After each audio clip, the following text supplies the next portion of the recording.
لیکن چھوٹے بھی ایمان لا رہے تھے، غلام بھی ایمان لا رہے تھے، کیونکہ حضرت معاویہ پیدا ہوئے تھے دعوی نبوت سے 4 سال پہلے، تو ان کی عمر 20 سال تو ہو گئی تھی کم از کم، 23 سال کی دعوت، 27 سال عمر ہونی چاہیے، تو اس عمر میں 9 عمر ہو جاتا ہے، ایمان لے آنا چاہیے۔ دوسری بات، حضرت معاویہ کی والدہ کا ہندا نام تھا، حضرت معاویہ نے ایک عیسائی عورت سے شادی کی تھی جس سے یزید پیدا ہوا تھا، اور یزید کو حکمرانی ملی تھی، لیکن اس نے کیا کیا تھا؟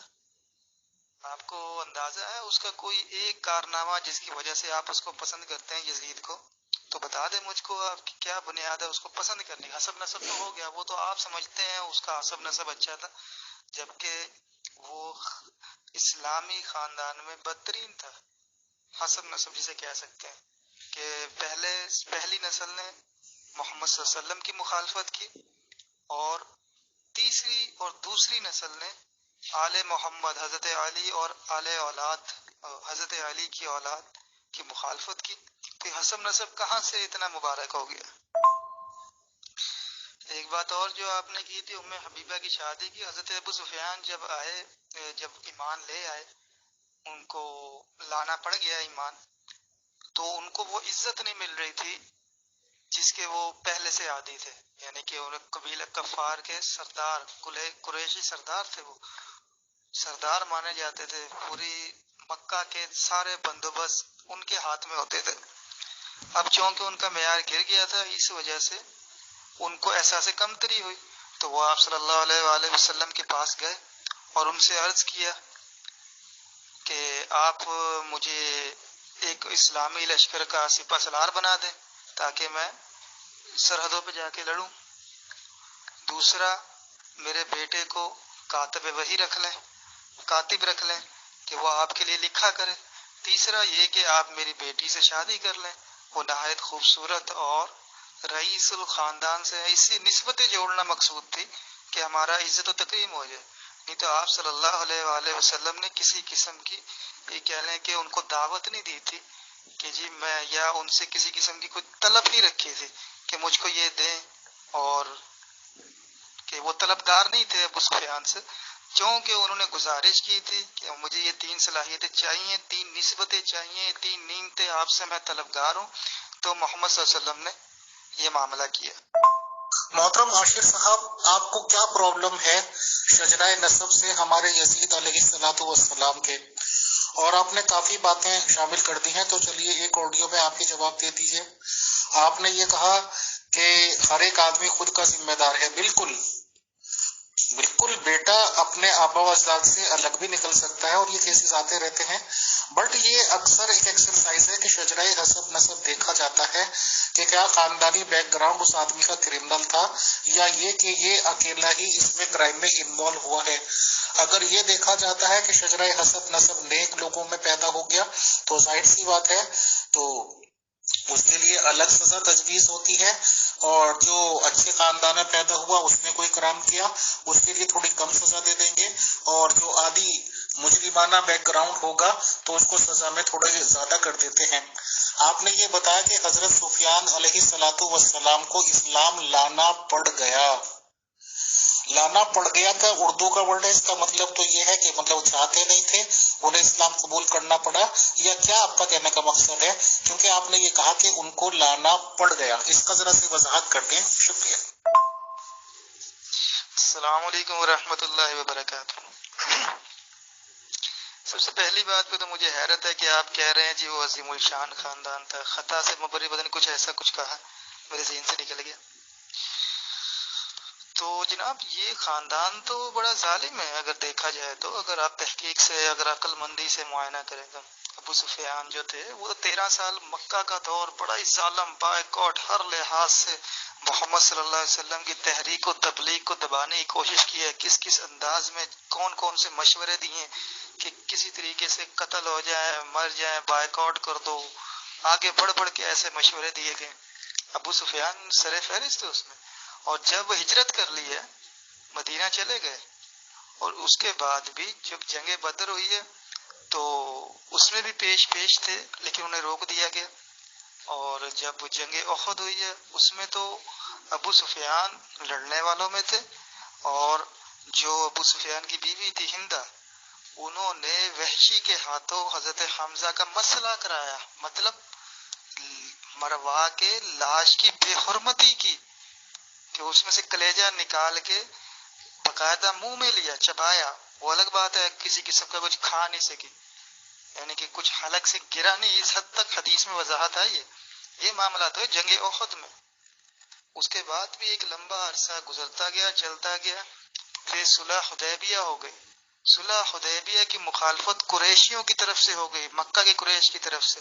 اس وقت تک محمد صلی اللہ علیہ وسلم کی جماعت مضبوط ہو چکی تھی، تو محمد صلی اللہ علیہ وسلم نے کہا یا تو ایمان لے آؤ یا جنگ کے لیے تیار ہو جاؤ.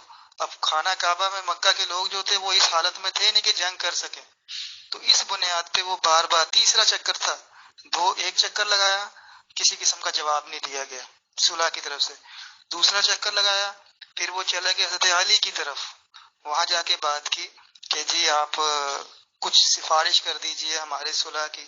حضرت علی نے انکار کر دیا، لیکن مشورہ دیا کہ تم اپنی قوم کو جا کے سمجھاؤ کہ وہ کسی قسم کی صلح نامہ کر لیں، کسی قسم کی مخالفت نہ کرے. اس کے بعد جب تیسری دفعہ جب آئے ہیں ابو سفیان، اس پر انہیں یہ شرط دی گئی کہ بس ٹھیک ہے، ایمان قبول کرو اور امن سے رہو، کسی قسم کی قتل و غارت نہیں ہوگی. اس پر وہ ایمان لے کر آئے تھے. اور اس میں بھی الفاظ ہیں کہ جب شہادہ لینے لگے تھے تو انہوں نے اس بات کی گواہی دی تھی کہ چلے یہ تو میں مان لیتا ہوں کہ اللہ کے علاوہ یہ پتھر جتنے بھی ہیں بت، اللہ کے علاوہ کوئی بات کے لائق نہیں، لیکن البتہ مجھے آپ کی رسالت میں کسی قسم کا شک. اس وقت بھی یہ الفاظ نکالے تھے کہ حضرت عباس نے کہا کہ تم اب بھی شک کرتے ہو کہ میں تمہاری گردن اڑا دوں. اس وقت وہ ایمان لے کر آئے تھے. اور یقینی بات ہے ان کے ایمان پہ شک نہیں ہے کہ وہ بعد میں جس طریقے سے فتوحات اتنی لمبی زندگی گزاری، حضرت ابو سفیان کے ایمان پہ کسی درجے میں شک نہیں. محترم عاشر صاحب، آپ نے جتنی بھی باتیں اس آڈیو میں کہی ہیں کہ انہوں نے لڑائی کی، انہوں نے جنگیں کی، پہلی بات تو جنگیں وغیرہ جو بھی کی ہیں وہ اس وقت کی ہیں جبکہ وہ غیر مسلم تھے. اب آپ نے جو حالات بتائے ہیں کہ حضرت علی جی نے یہ کہا، پھر عباس صاحب کا آپ نے واقعہ بتایا، آپ نے رسول اسلام صاحب کا بتایا کہ انہوں نے کہا کہ یا تو اسلام لے آؤ نہیں تو جنگ کے لیے تیار ہو جاؤ. تو ظاہر سی بات ہے کہ اس وقت تک تو ایک عظیم طاقت ہو گئی تھی رسول اسلام صاحب کے پاس، ان سے پنگا تو لینے کی ہمت نہیں تھی، اور آپ نے یہ مانا کہ وہ مسلمان ہو گئے تھے. پہلی بات تو ہم مسلمانوں کا یہ عقیدہ ہے کہ جو بھی شخص اسلام میں داخل ہو گیا، مسلمان ہو گیا، اس کے تمام گناہ معاف ہو گئے، اور وہ بالکل ایسا ہے جیسے نورائیدہ یا نیا پیدا ہوا بچہ. تو ظاہر سی بات ہے کہ ان پہ تو ہم ڈسکس نہیں کر سکتے، نہ ہمیں کرنا چاہیے. تو آپ کی باتوں سے تو ایسا لگ رہا ہے کہ حضرت سفیان علیہ السلام کو مجبوری حالات کی وجہ سے اسلام لانا پڑا اور ان کا دل اور دماغ تیار نہیں تھا. کیا آپ اس بات کو مانتے ہیں؟ تو ایک آڈیو میں بتا دیجیے کہ کیا انہوں نے مذہب اسلام اپنے دل سے قبول نہیں کیا تھا؟ اور جو آپ بتا رہے ہیں واقعات کہ ہندا علیہ الصلوۃ والسلام نے کلیجہ کھایا، تو یہ تو روایتیں موجود ہیں کہ ان کے بھائی کو اور کسی قریبی رشتہ دار کو علی جی نے مارا تھا، قتل کیا تھا. تو اگر قتل کا بدلہ اس نہایت پاک دامن عورت نے قتل سے لے لیا تو کیا برا کیا؟ آپ بتائیں گے. السلام علیکم ورحمۃ اللہ وبرکاتہ. جی بالکل جناب، آپ نے جو بات کی ہے وہ 110% بالکل درست ہے. جس نے بھی ایمان قبول کیا اس نے اس کا معاملہ ایسا ہے جیسے اس نے صاف کا کچھ بھی نہ کیا ہو، گناہوں سے پاک. لیکن یہ ایمان کی نوعیت کو بھی اس میں ملحوظ خاطر رکھے نا. مثال کے طور پہ حضرت خالد بن ولید رضی اللہ عنہ نے جنگ احد میں شکست کا باعث وہ بنے تھے کہ ان کی حکمت عملی تھی، جس طریقے سے انہوں نے پہاڑ سے پیچھے سے آ کر مسلمانوں کے اس مورچے کو جس پہ تیر انداز کھڑے تھے ان کو ختم کیا، ایک نہایت شاطر پنا دکھا کے. لیکن ان کی اصلاح کا سبب ان کی ہدایت ہی بنی، ان کی کمزوری نہیں. ان کی ہدایت ان کی اصلاح کے سبب بنی کہ وہ ہر طریقے سے اپنے آپ کو اسلام کے لیے نچھاور کرنے کے لیے تیار تھے. تو اس نظریے سے دیکھیں ایمان کو، اگر دیکھنا چاہتے ہیں تو، کہ ایمان کا معاملہ نیت پہ ہے کہ کس طریقے سے کیا معاملہ کیا. ابو سفیان رضی اللہ عنہ کے بارے میں مسلمان ہونے کا عقیدہ، مسلمان ہونے کا یقین مکمل ہے کہ ان کے ایمان پہ شک نہیں کیا جا سکتا، لیکن ان کے ایمان کی مقدار کو اگر دیکھا جائے تو وہ جذبات نہیں تھے اگر اس کا مقابلہ آپ دیگر صحابہ جو بعد میں انتہائی شگفتہ نیت کے ساتھ جو ایمان لے کر آئے تھے، ان کے ساتھ کوئی نہیں ہے، جس میں سر فہرست حضرت خالد بن ولید ہے۔ جناب پہلی بات یہ ہے کہ ابو سفیان رضی اللہ عنہ کے سابقہ جو واقعات تھے، ایسا نہیں ہے کہ جو ایمان لے آیا اس کے سابقہ واقعات کو محو کر دیا جائے، ذکر بھی نہ کیا جائے، اس کو کچھ کہا بھی نہ جائے، بولا بھی نہ جائے، یہ چیز تو نہیں ہے کسی قسم کی بھی۔ اللہ کی طرف سے ہے کہ اللہ تعالیٰ یہ ایک بینیفٹ دیتا ہے ایمان لانے والے کو کہ اس کے سابقہ گناہ معاف کر دے۔ مسلمانوں کے ساتھ بھی یہ معاملہ ہے کہ اگر وہ کسی قسم کی برائی کرتے ہیں، گناہ میں مبتلا ہوتے ہیں، لیکن وہ توبہ کر لیتے ہیں اور دوبارہ سے اس کام سے پرہیز کرتے ہیں، اس کو دوبارہ اختیار نہیں کرتے، تو اللہ تعالیٰ کہتا ہے کہ میں تمہارے سابقہ گناہ مٹا دوں گا۔ توبہ کی فضیلت موجود ہے مسلمان ہونے کی، حالانکہ اس کو اس نے اس گناہ پہ ہمیشہ پشیمان رہنا چاہیے۔ ایسا نہیں ہے کہ وہ مٹ گئی ہیں، اس کے معاملات اگر مٹ چکے ہیں تو وہ چوڑا ہو جائے، اسے نادم و شرمندہ رہنا پڑے گا۔ اس نے جو حرکت کی ہے، جو معاملات کیے ہیں، جو گناہ میں مبتلا رہا، جو بھی اس نے دین کے ساتھ معاملات کیے، دین کے خلاف کیے، اس کو اس کے اوپر پشیمان رہنا پڑے گا۔ تیسری بات جو آپ نے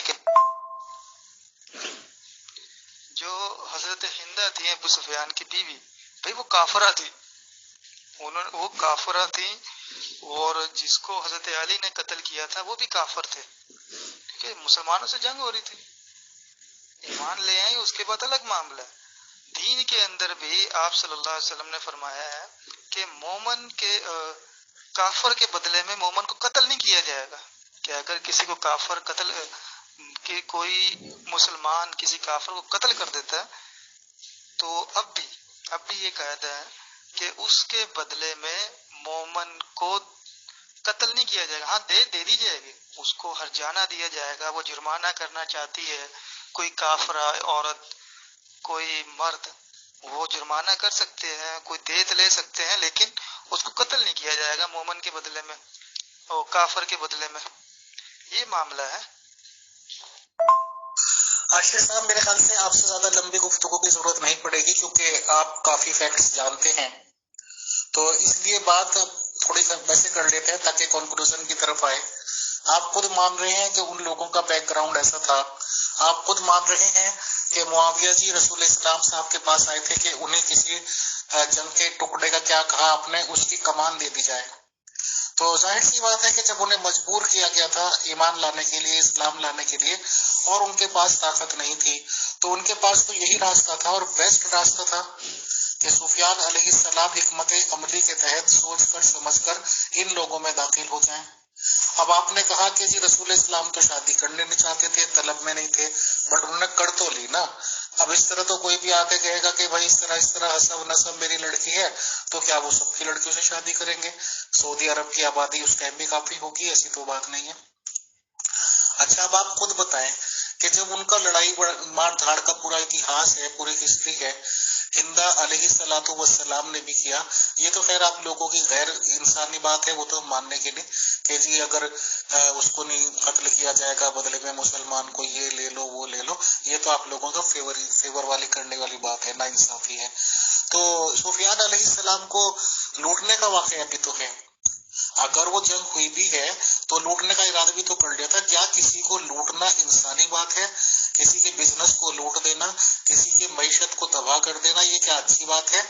جو کہ حضرت محمد رضی اللہ نے حضرت سفیان علیہ السلام کے ساتھ کی تھی اپنی فوجوں کو لے کر، بتائیں۔ شکریہ جناب اس معاملے پہ حدیث میں نے اوپر لگا دی، آپ پڑھ بھی سکتے ہیں، جو کہ ہماری بڑی معتبر کتاب ہے صحیح مسلم، اس کے اندر درج ہے، بخاری مسلم کے اوپر احادیث موجود ہے۔ تو اس میں لکھا ہے کہ کاتب کیسے بنے تھے اور سپہ سالار کیسے بنے تھے اور شادی کے معاملات کیسے ہوئے تھے۔ دوسری بات، میں آپ کی بات مان رہا ہوں اس درجے میں، یعنی کہ آپ جتنی عزت و تکریم کرنا چاہ رہے ہیں ان کی نا، وہ اس قابل نہیں ہے، مطلب وہ اس درجے میں نہیں ہے۔ مسلمان ہے، مسلمان کون نہیں مان رہا؟ مسلمان تو ہیں، ابو سفیان بھی ہیں، خالد بن ولید بھی ہے، مروان بن حکم بھی ہے جو کہ بہت ہی اور یزید بھی ہے، مسلمان تو ہے، لیکن ان کو وہ عزت و تقریب نہیں دی جا سکتی جو ابو بکر، عمر، عثمان و علی، حسن و حسین، زید بن ثابت رضی اللہ عنہ، خالد بن ولید، عمر بن عاص رضی اللہ عنہ اجمعین و رحمۃ اللہ وبرکاتہ، ان سب کی ہے۔ تو یہاں سے یہ اعتراض بنتا ہے۔ جناب دیکھیں، آپ بات کو گڑبڑ کر رہے ہیں، مجبور نہیں کیا گیا۔ اگر آپ اس کو بھی پیچھے لے کر آئے نا، جیسے کہ میں نے آپ کو بتایا تھا صلح حدیبیہ ہوئی تھی، اس کے اندر معاہدہ کیا گیا تھا، وہ کافی ساری باتیں تھیں، کچھ تجارت کو لے کے بھی تھے، کچھ اور معاملات کو بھی لے کے تھے، لیکن جو مین تھی کہ تلوار نہیں اٹھائی جائے گی کسی بھی قسم کی، کسی کے خلاف بھی، نہ اس کی خلاف ورزی ہماری طرف سے ہوگی نہ آپ کی طرف سے، صلح حدیبیہ کے موقع پہ جو صلح ہوئی تھی۔ لیکن اس صلح کے ٹوٹنے کا باعث یہ بنا تھا کہ قریش کے لوگوں میں سے کسی قبیلے نے محمد صلی اللہ علیہ وآلہ وسلم کے حامی قبیلے کی طرف نماز کی حالت میں قتل و غارت کا سلسلہ شروع کر دیا، یعنی کہ تلوار بازی، جنگ بندی چلا دی۔ ادھر محمد صلی اللہ علیہ وسلم کی حامی جماعت، کوئی قبیلہ جس نے محمد صلی اللہ علیہ وسلم کی بیعت کر رکھی تھی، وہ نماز پڑھ رہی تھی، وہ تمام جماعت، اور قریش، کفار قریش کے قبیلے نے تلوار اٹھا لی، ان کی گردنیں اڑا دی، انہیں شہید کر دیا۔ تو جب یہ بات ثابت ہو گئی کہ یہ صلح توڑ دی ہے کفار مشرکین مکہ نے، تو اس کے بعد محمد صلی اللہ علیہ وسلم نے پیغام بھیجا کہ اب صلح تو ہو گئی ہے ختم، تو اب تمہارے پاس یہ دو راستے ہیں۔ پہلی تو یہی تھا کہ بھائی یا تو تمہارے خلاف جنگ کی جائے، یا تم اس جگہ کو چھوڑ دو، یا تو تم اسلام قبول کر لو۔ تین راستے دیے گئے تھے، ایک یہ کہ جنگ کر لو، دوسرا یہ کہ اس جگہ کو چھوڑ کے چلے جاؤ، تیسرا یہ کہ اسلام قبول کر لو۔ تو انہوں نے اپنی خوشی سے اس آپشن کو چنا کہ ہم اسلام قبول کر لیتے ہیں۔ محترم عاشر صاحب، خالد بن ولید علیہ الصلوۃ والسلام کا آپ نے نام لیا، ان کے لیے ہم الگ سے سیشن کر لیں گے۔ ماشاءاللہ آپ کافی علمی ممبر ہیں، تو آپ سے بات چیت کرتے ہوئے گفتگو کا مزہ بھی آتا ہے جو صاحب علم بندہ ہوتا ہے۔ تو جب ان کا بیک گراؤنڈ ایسا رہا تو ہم یہ کیوں نہ مان لیں کہ جو بھی انہوں نے جنگ کمانڈری حاصل کی ہے کہ کمان دے دو ہمیں، باقاعدہ انہوں نے سازشیں تیار کی ہیں ان کے حضرت محمد رضی اللہ عنہ کے خلاف یا ان کی فیملی کے خلاف، اور کمان انہوں نے لی ہے، فوجوں کو استعمال کیا ہے، کیونکہ اکیلے تو یہ کچھ بھی نہیں تھے بلکہ زیرو تھے۔ اور اس کے بعد یہ کاتب وحی کی شکل میں ان کے قریب لگے حضرت محمد رضی اللہ کے، پھر فوجوں کی کمان لے لی، اندر خانے یہ سازشیں کرتے رہے، اور معاویہ جی علیہ الصلوۃ والسلام نے پھر مطلب حکمت عملی کے تحت خلیفہ بنا دیا، ان کو گدی نشین کر دیا، حضرت یزید علیہ الصلوۃ والسلام کو، اور حضرت یزید علیہ الصلوۃ والسلام نے سارے خاندان رسالت کو قتل کر دیا۔ تو آخر انہوں نے برا کیا کیا جو آپ لوگ برا کہتے ہیں حضرت یزید علیہ السلام کو؟ انہوں نے اپنے دادا سے ہوئی لوٹ پاٹ کا بدلہ لیا، اپنے والد گرامی کو نوکر بنا کے رکھا گیا، اس کا بدلہ لیا، کہ ان سے کتابوں پہ کتابیں لکھوائی گئی کہ بھائی یہ لکھو وہ لکھو، ان چیز کا بدلہ لیا۔ اور جب معاویہ جی نے ان کو گدی سونپ دی تو انہوں نے ٹھیک کیا، جب ان کے پاس طاقت تھی تو انہوں نے بھرپور استعمال کیا۔ تو اگر کیا ہمارے کوئی دادا کو لوٹے یا خدا نخواستہ آپ کے دادا کو لوٹے، تو اگر ہمارے میں طاقت ہے تو ہم بدلہ نہ لیں یا ہماری جنریشن بدلہ لے؟ تو اگر ہم بدلہ مان لیں ان سب چیزوں کا، حضرت یزید علیہ الصلوۃ والسلام کا، تو آخر انہوں نے غلط کیا ہے؟ آپ انہیں غلط کیسے کہہ سکتے ہیں؟ بس یہ بتا دیں، کنکلوڈ ہو جائے گا۔ شکریہ۔ السلام علیکم ورحمۃ اللہ وبرکاتہ۔ جناب ہر انسان اپنے مذہب اور مذہب کی بنیاد پہ بات کرتا ہے۔ محمد صلی اللہ علیہ وسلم سے یہ حدیث ہم تک پہنچی ہے مسلمانوں تک کتابوں کے ذریعے سے کہ مومن کفار کے بدلے میں قتل نہیں کیا جائے گا، حالانکہ قصاص کا حکم ہے، قرآن نے ہمیں قصاص دیا، جان کے بدلے جان، یہی ہے کہ ٹانگ کے بدلے ٹانگ، کان کے بدلے کان، یہ قصاص کا حکم دیا گیا ہے قرآن کی طرف سے، انصاف پہ مبنی کہ ظلم کو روکا جائے۔ لیکن حدیث میں یہ واضح الفاظ میں آیا کہ مسلمان کو، مومن کو کفار کے بدلے میں قتل نہیں کیا جائے گا۔ یہ ایک اصولی بات ہے جو حدیث سے محمد صلی اللہ علیہ وسلم کی نسبت تک، محمد صلی اللہ علیہ وسلم کی نسبت سے ہم تک پہنچی ہے۔ دوسری بات جو آپ نے کی ہے ابو سفیان کے لشکر کی، ابو سفیان رضی اللہ عنہ کا جو لشکر تھا وہ کیوں لوٹا جا رہا تھا؟ جناب جب ہجرت کر رہے تھے نا محمد صلی اللہ علیہ وسلم مکہ سے مدینے کی صرف ہجرت پہلے تو کرنے نہیں دے رہے تھے، جان کے در پہ تھے، سارے مسلمانوں پہ ظلم و ستم ہوا ہے، کوئی چھپ کے آ رہا ہے، کس طریقے سے جا رہا ہے، کوئی کیا معاملہ کر رہا ہے، کسی نہ کسی طریقے سے کوئی پہنچا مدینہ. اور جب مدینہ پہنچے ہیں تو ظاہری بات ہے سب کچھ مکہ میں چھوڑ کے گئے تھے، انہیں کسی قسم کا سر و سامان، ان کا تمام املاک جو بھی ان کے تھے وہ سب پہ قریش نے قبضہ کر رکھا تھا. کسی ایک چیز کو بھی مسلمانوں کے حوالے نہیں کیا، نہ انہیں وہاں واپس آنے دیتے تھے، ان پہ بہت پابندیاں تھیں، ہر چیز پہ قریش کے کفار نے قبضہ کر رکھا تھا. تو پھر یہ تو بنتا تھا جب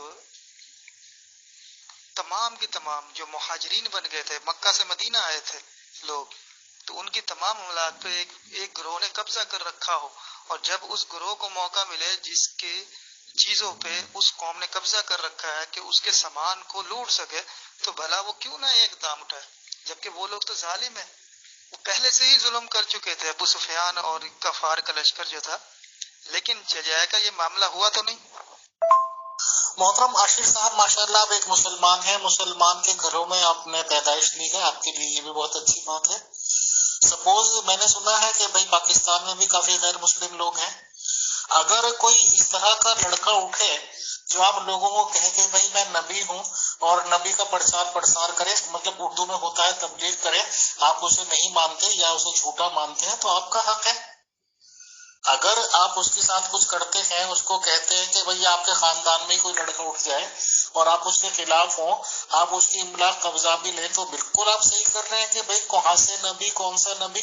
لیکن یہ کون سی انسانیت ہے کہ نبوت کا دعویٰ بھی ہے اور دوسرے کو لوٹنے کی کوشش بھی ہے. کیا دوسرے کے مال سے ہی آپ اتنی تلواریں اور توپے بندوقیں خریدیں گے کہ پھر ان تلواروں کے نوک پہ آپ لوگوں کو ڈرا ڈرا کر اپنے دھرم میں لائیں؟ کیا یہی بات نہیں ہوگی؟ حالانکہ ٹاپک بدل جائے گا کہ رسول اسلام صاحب کی ڈیتھ کے بعد فوراً بعد بہت سارے لوگ اپنے اپنے دھرم میں چلے گئے تھے، مرتد جسے آپ کہتے ہیں ہو گئے تھے، تو اس کا مطلب دل سے اسلام تھے.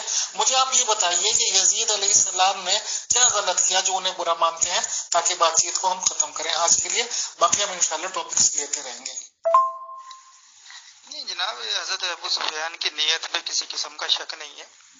ابو سفیان مسلمان ہو گئے تھے، اور یہ بہت بڑا گیپ ہے. ہم نا تاریخ کو مٹا کے پڑھنا شروع کر دیتے ہیں، جو اوپر کی تاریخ ہوتی ہے. ابو سفیان نے جو آخر میں ہوئی تھی، میرے ذہن میں نہیں آ رہی، غزوہ احزاب ہے شاید غزوہ احزاب ہی ہے، کہ وہ آخر میں ایک جنگ ہوئی تھی، وہ مبارک جنگ تھی، اور اس میں حضرت معاویہ بھی تھے، اور حضرت معاویہ بن یزید، حضرت معاویہ کے ایک بیٹے کا نام بھی یزید تھا، وہ حضرت ابو سفیان، حضرت یزید بن ابو سفیان وہ بھی شامل تھے. تو یہ معاملات چلے ہیں، لمبا چلے، لیکن اس کے بعد تو ان کے ہاتھ میں کچھ بھی نہیں آیا. ابو بکر صدیق رضی اللہ عنہ نے 2 سال خلافت کی ہے، اور بڑی مبارک خلافت کی ہے. اس میں خاندان ابو سفیان کا کوئی بھی معاملہ شرکت میں نہیں تھا. ابو سفیان الگ تھے اور حضرت معاویہ بھی الگ تھے. ہاں، حضرت عمر رضی اللہ عنہ نے اپنے آخری دور میں حضرت معاویہ کو گورنر بنایا تھا کوفے کا. اس کے بعد حضرت عثمان نے ان کو کوفے کے گورنر پہ قائم رکھا. وہ 12 سال قائم رہے. انہوں نے اپنی ایک اور ان میں وسعت بھی دے دی کافی زیادہ. تو پھر یہ معاملہ یہاں سے پروان چڑھا کہ حضرت معاویہ کو، حضرت علی جب خلیفہ بنے تو حضرت معاویہ کو منسوخ کیا، ان کی جگہ کسی اور کو گورنر لگایا. لیکن جب ایک بندے نے ایک مقام پہ 14 سے 15 سال حکومت کی ہو تو اس کو ہٹانا آسان تو نہیں نہ ہوتا. تو بس یہی معاملہ ہوا، حضرت معاویہ کا اپنا اثر و رسوخ قائم ہو گیا تھا کوفے میں. تو پھر ان کے معاملات وہیں پر چلتے رہے جس طرح بھی چلے، اور پھر وہی انتشار کے باعث بنے.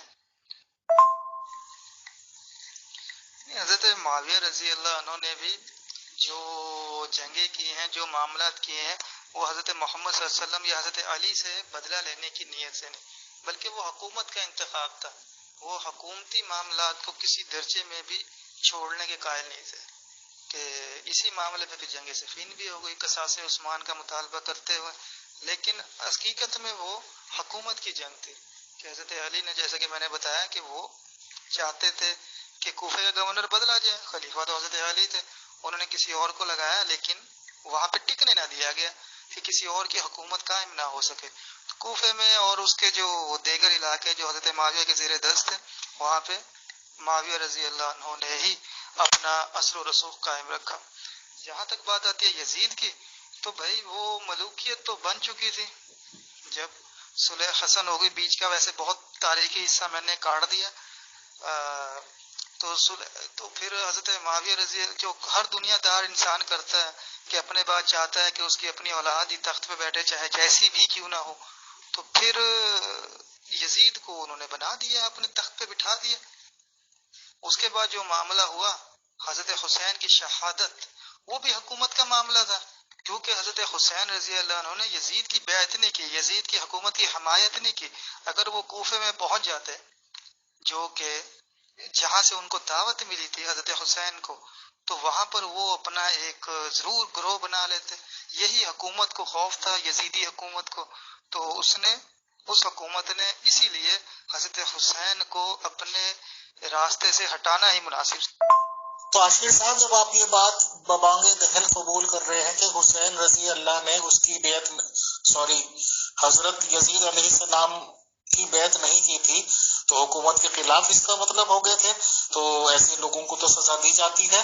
تو حضرت یزید علیہ السلام نے ان کے ساتھ یہ واقعہ کر دیا یا یہ کہ رسول اسلام کے خاندان کو قتل کر دیا, تو حضرت یزید علیہ السلام کہاں غلط ہو گئے؟ بھائی ان کے باپ دادا کے ساتھ بھی یہی ہوا. ان کے فادر کو باپ دادا کو آپ نے کہا کہ ان منے من سے وہ اسلام قبول کیا تھا تو ظاہر سی بات ہے مجبوری میں کیا تھا. تو اگر حضرت یزید علیہ السلام نے بدلہ لے لیا تو کیا برا کیا؟ یہی میری بات تھی, یہی میرا دعویٰ تھا کہ ان کی کوئی غلطی نہیں تھی. اب آپ کے پاس کوئی غلطی بتانے کی ہو حضرت یزید علیہ السلام کی تو بتا دیجیے, نہیں تو پروگرام پورا کرتے ہیں سر. شکریہ. السلام علیکم ورحمۃ اللہ وبرکاتہ.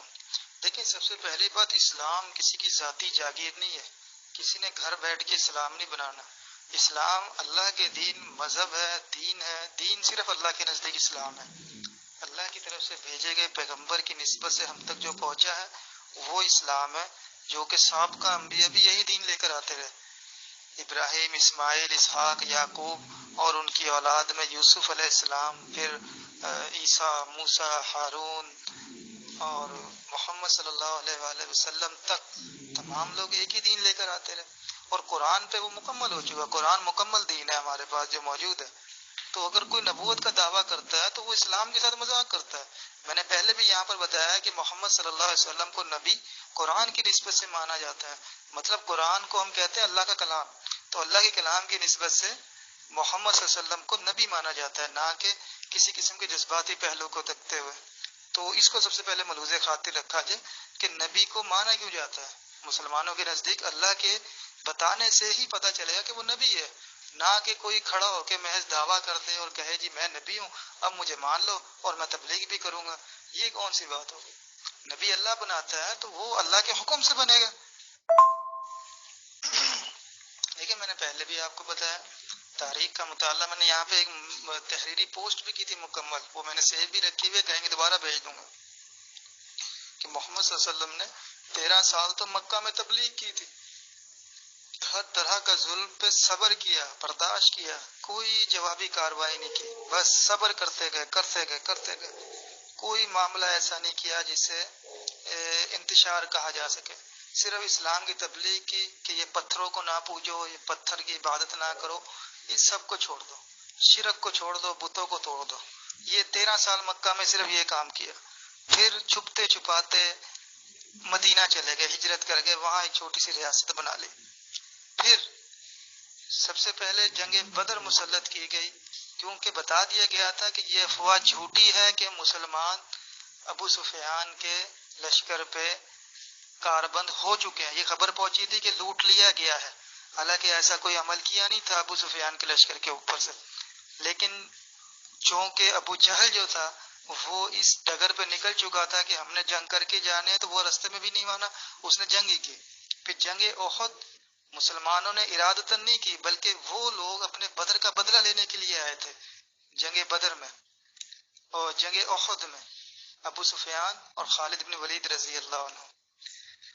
تیسری بار جو جنگ خندق ہوئی ہے اس میں بھی یہودیوں کو اپنے ساتھ ملا کے مسلمانوں کو گھیرے میں لیا گیا تھا کہ نہ وہ وہاں سے باہر نکل سکے نہ وہ ادھر. مسلمان تو ہمیشہ مسلمانوں نے دفاعی جنگ کی ہے، نہ کہ انہوں نے پہل کرتے ہوئے کسی قسم کے لالچ میں آ کے کسی قسم کے مفاد میں جنگ کی ہے. اسلامی تاریخ میں محمد صلی اللہ علیہ وسلم کی نسبت سے کوئی ایسا معاملہ نہیں ملتا جس پہ ایسا اعتراض کیا جا سکے کہ جی اسلام تلوار کے زور پہ پھیلا ہے. اسلام نے تلوار جب بھی اٹھائی ہے دفاعی نظام کے تحت اٹھائی ہے، اور دوسرے ممالک کو بھی دعوت دی تھی جس پہ انہوں نے سرکشی کی تو انہیں اسلام میں لانے کے لیے یہ معاملہ کرنا پڑا. جناب دیکھیں محمد صلی اللہ علیہ وسلم کی زندگی میں زکوٰۃ کا ایک پروسیجر تھا کہ جو بھی ایمان لائے گا وہ اپنی آمدنی کا جو حصہ بنتا ہے زکوٰۃ کا 2.5% وہ رسول کی نسبت سے دیا جائے گا. عام مسلمانوں میں وہ تقسیم کرنا مشکل تھا. اب وہ طریقہ رائج نہیں ہے کیونکہ اب معاملات کسی خلیفہ کے سپرد نہیں ہے بلکہ خلافت کی طرز پہ اب انفرادی معاملات ہو چکے ہیں. انسان کو آزادی اور سارے احکام ہر انسان تک پہنچ چکے ہیں. لیکن اس وقت یہ سلسلہ نہیں تھا کہ زکوٰۃ کا جو طریقہ تھا وہ یہ تھا کہ خلیفہ کے پاس آمدنی کا تمام لوگوں کا رعایا کا حصہ آئے گا اور اس کو تقسیم کیا جائے گا. تو جن لوگوں نے اس کا انکار کیا اس کے خلاف خلیفہ نے جنگ کی تھی. دوسری بات جو یزید کی خلافت تھی اس پہ میں آپ کو بھیج بھی دیتا ہوں باحوالہ کہ کون سے 3 کام تھے جس کی وجہ سے وہ ہوا. اور خلیفہ جو ہوتا ہے نا وہ ہر معاملے کا ذمہ دار ہوتا ہے تمام ریاست کا کہ کیا کام چلنے ریاست میں. تو خلیفہ کے دور میں یزید کی خلافت میں جو معاملات ہوئے وہ تھے مدینے میں واقعہ حرہ عبرتناک، جس میں وہاں کی عورتوں کی عصمت دری کی گئی اور مسجد نبی میں 3 دن نماز نہیں ہوئی، وہاں پر گھوڑے باندھے گئے نعوذ باللہ. اس کے بعد خانہ کعبہ میں خانہ کعبہ کی دیوار پہ آگ لگائی گئی. تیسرا واقعہ جو سب سے بڑا ہے وہ حضرت حسین رضی اللہ عنہ کی شہادت ہے. یہ 3 واقعات ایسے بڑے ہیں جن کی نسبت کوئی ایسا واقعہ نہیں ملتا جسے کہا جا سکے کہ اس سے بڑا واقعہ بھی کوئی ہو سکتا ہے. مدینہ حرمت والا شہر، مکہ حرمت والا شہر، اور اہل بیت کا ایک شخص کا اس طریقے سے مظلومانہ قتل ہو جانا، شہید ہو جانا بڑا ہی افسوسناک ہے. میں بھی اپنی آخری آئیڈیاز کر کے میں بس کر جاتا ہوں جتنی باتیں ہوئی ہیں، باقی انشاءاللہ. تو عاشر صاحب آپ نے تو میرے موقف کی تائید کر دی. اگر یزید علیہ السلام نے حسین صاحب کو قتل کیا تو رسول اسلام صاحب کے وہ نواسے تھے، ان کی بیٹی کے بیٹے تھے. اگر حضرت یزید علیہ السلام نے مکے میں حملہ کیا تو ظاہر سی بات ہے انہوں نے تو زبردستی ان کے آبا و اجداد نے مذہب اسلام قبول کیا تھا.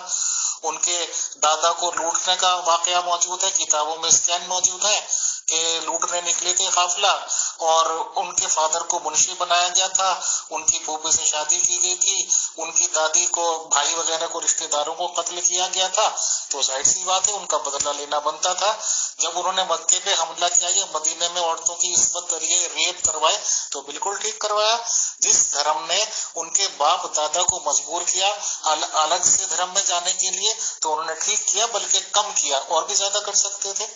تو ثابت ہوتا ہے کہ حضرت یزید علیہ السلام نیک دل اور ایک بہت ہی عظیم بیٹے تھے اپنے خاندان کے، اور اپنے خاندان کا باپ دادا کا بدلہ لیا ہے. یہی میرا موقف تھا، یہی میرا ثابت کرنا تھا، اور یہ بات آپ کی مان لیا ہے. آپ مجھے ثابت ہو گیا ہے کہ حضرت یزید علیہ السلام کی کوئی غلطی نہیں ہے. شکریہ، جزاک اللہ. جناب اگر کوئی بیعت نہیں نہ کرتا تو اس کا مطلب یہ نہیں ہے کہ اسے قتل کر دیا تھا، جب تک کہ وہ خلیفہ کے خلاف بغاوت نہ کرتے. ہاں اگر حضرت حسین رضی اللہ عنہ تلوار لے کے ان کے خلاف کھڑے ہوتے، اس کے خلاف کھڑے ہوتے یزید کے خلاف اپنی جنگ کے سمیت، تب یزید کو اجازت تھی کہ اس نے جیسے بھی خلافت اختیار کر لی ہے، لیکن خلیفہ تو وہ بن گیا تھا. تو وہ حضرت حسین کے خلاف تلوار اٹھانے اور انہیں قتل کرنے، شہید کرنے کے جواز پہ قائم تھا. لیکن جو کہ تاریخی روایات سے واضح طور پہ معلوم ہوتا ہے حضرت حسین رضی اللہ عنہ اپنے ایک ذاتی سفر پہ نکلے تھے. وہ کوفہ جا رہے تھے، وہ جس بھی نیت سے جیسے بھی جا رہے تھے، لیکن شہید کرنے کا اختیار نہیں تھا کہ ان کے خلاف تلوار لی جائے، انہیں قتل کیا جائے اور ایسے معاملات کیے جائیں. یہ نامناسب تھا. نامناسب نہیں بلکہ اسے تو قطعی طور پہ حرام کہا جائے گا کہ یہ معاملہ قتل کا تھا ہی نہیں، کہ اسے قتل بیعت نہ کرنا کیونکہ حضرت ابوبکر صدیق رضی اللہ عنہ خلیفہ بنے، 6 مہینے حضرت علی نے بھی بیعت نہیں کی، خاموشی سے رہے، پھر 6 مہینے بعد حضرت علی نے آگے خود بیعت کر لی، تو ایسے کون سی بات ہو گئی، کچھ بھی نہیں ہوتا۔ لیکن حضرت معاویہ رضی اللہ عنہ نے حضرت علی کی خلافت کی تھی، یعنی یہ اختلاف کیتے ہوئے مخالفت کی تھی حضرت علی کے۔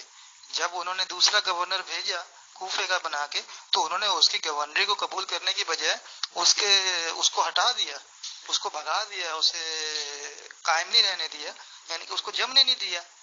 ایک خلیفہ دوسرا گورنر بھیجا، لیکن حضرت معاویہ رضی اللہ عنہ نے قصاص عثمان کو سر فہرست رکھ کے اس کو اختلاف کی بنیاد بنا کے ایک محاذ کھڑا کر لیا، جس کی بنیاد پہ جنگ صفین ہو گئی۔ میرا 3 ہی باتیں جو میں نے پہلے ہی بتائی، یزید کے خلاف جو تھی، جس پہ تمام مسلمان سنجیدہ بھی ہیں، کہ پہلی بات مدینہ میں واقع حرہ ہوا، خانہ کعبہ کو آگ لگائی گئی اور حضرت حسین رضی اللہ عنہ کو شہید کیا گیا۔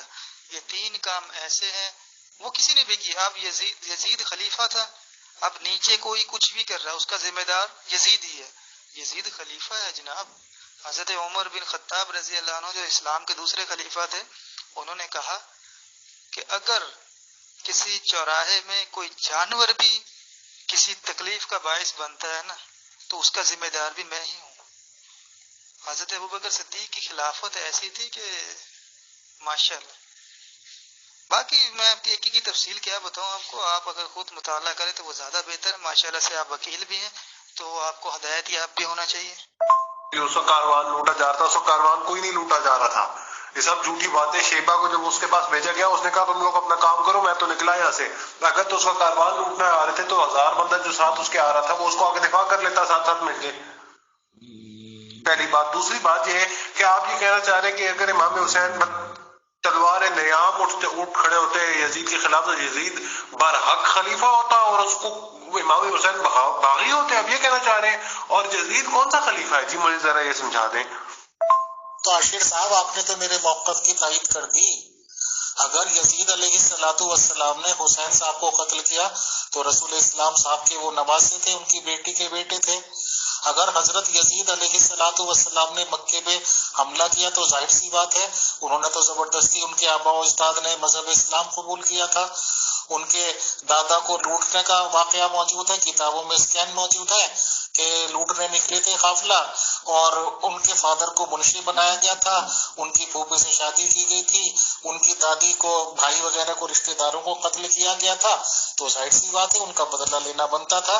جب انہوں نے مکے پہ حملہ کیا یا مدینے میں عورتوں کی عصمت ذریعے ریپ کروائے تو بالکل ٹھیک کروایا۔ جس دھرم نے ان کے باپ دادا کو مجبور کیا الگ سے دھرم میں جانے کے لیے تو انہوں نے ٹھیک کیا، بلکہ کم کیا، اور بھی زیادہ کر سکتے تھے۔ تو ثابت ہوتا ہے کہ حضرت یزید علیہ السلام نیک دل اور ایک بہت ہی عظیم بیٹے تھے اپنے خاندان کے، اور اپنے خاندان کا باپ دادا کا بدلہ لیا ہے۔ یہی میرا موقف تھا، یہی میرا ثابت کرنا تھا، اور یہ بات آپ کی مان لیا ہے۔ اب یہ ثابت ہو گیا ہے کہ حضرت یزید علیہ السلام کی کوئی غلطی نہیں ہے۔ شکریہ، جزاک اللہ۔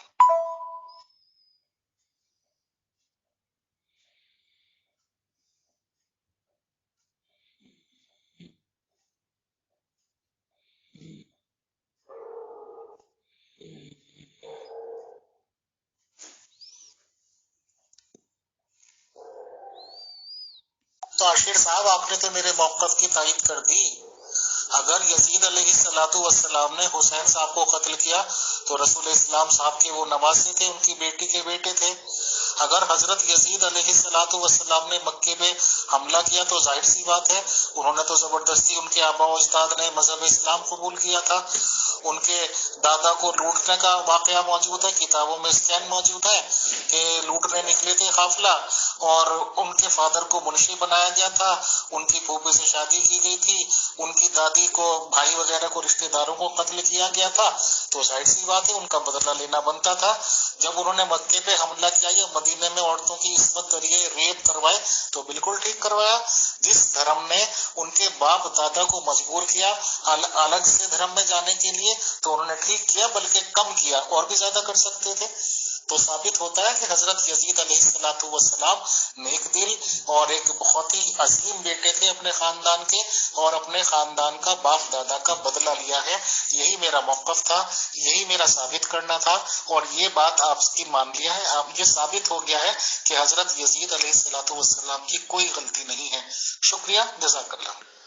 عاشر صاحب گروپ میں تشریف لائے اور میری نظر میں کافی سالوں بعد شاید ایک ایسے ممبر یہ آئے کہ انہوں نے اوپنلی نہ صرف یزید پر ٹونٹنگ کی بلکہ یہ بتایا کہ وہ مسلمان ضرور ہو گئے تھے یزید کے باپ دادا، بٹ حالات وہ بتائے جس سے صاف لگتا ہے کہ وہ مصلحتاً مسلمان ہوئے تھے.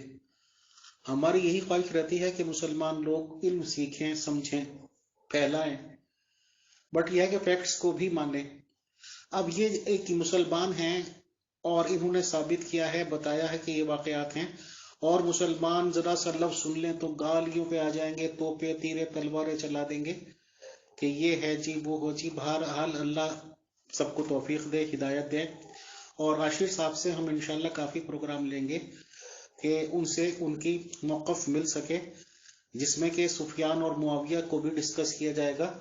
اور کمنگ سیٹرڈے کو ہم نے مفتی محمد ناصر صاحب سے فکس کر لیا ہے ٹائم کہ وہ سفیان علیہ السلام جی سے ریگارڈنگ شروع کریں گے اور ان کے بارے میں ہمیں بتائیں گے.